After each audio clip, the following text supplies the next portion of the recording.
नमस्कार, आप देख रहे हैं फ्रंटलाइन 24। मैं हूं रंजन अभिषेक।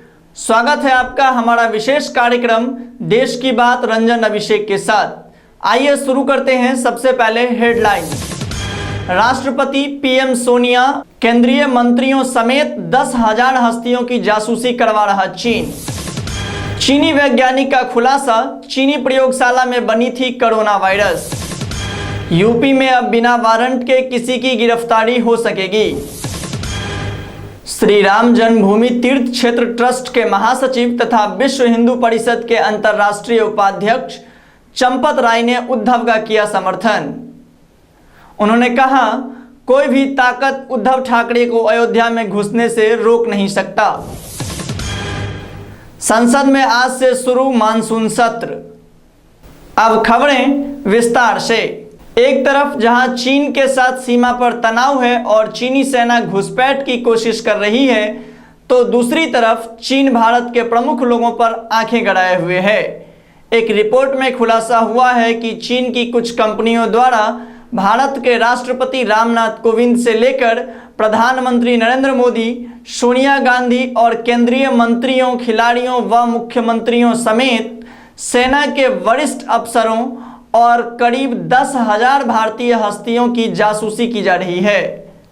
इसके अलावा देश के नामचीन उद्योगपतियों से लेकर वरिष्ठ अधिकारी भी चीन की नज़र पर हैं। आज लोकसभा में कांग्रेस ने यह मुद्दा उठाते हुए कहा कि यह गंभीर मसला है। अंग्रेजी अखबार इंडियन एक्सप्रेस ने एक रिपोर्ट में यह दावा किया है कि जासूसी में लगी शेनज़ेन बेस्ड चीनी company Zhenhua data information technology company limited का चीनी सरकार और चीन की कम्युनिस्ट पार्टी से सीधा संबंध है।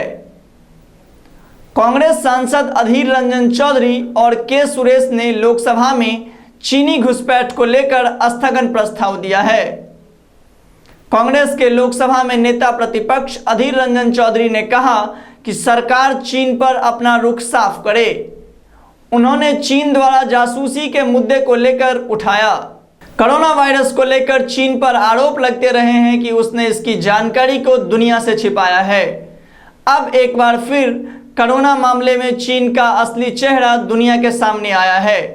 चीनी वायरोलॉजिस्ट डी ली मेंग ने दावा किया है कि कोरोना वायरस को एक सरकारी नियंत्रण वाले प्रयोगशाला में तैयार किया गया था और उसके पास अपने दावे को साबित करने के लिए वैज्ञानिक प्रमाण हैं।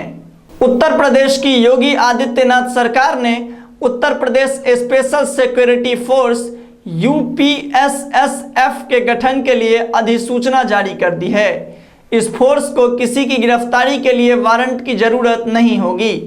गृह विभाग के अपर मुख्य सचिव अवनीश कुमार अवस्थी ने बताया कि बल का कोई सदस्य किसी मजिस्ट्रेट के किसी आदेश के बगैर किसी वारंट के बिना किसी व्यक्ति को गिरफ्तार कर सकता है। इसके अलावा वारंट के बिना तलाशी लेने की शक्ति भी इस फोर्स के पास होगी।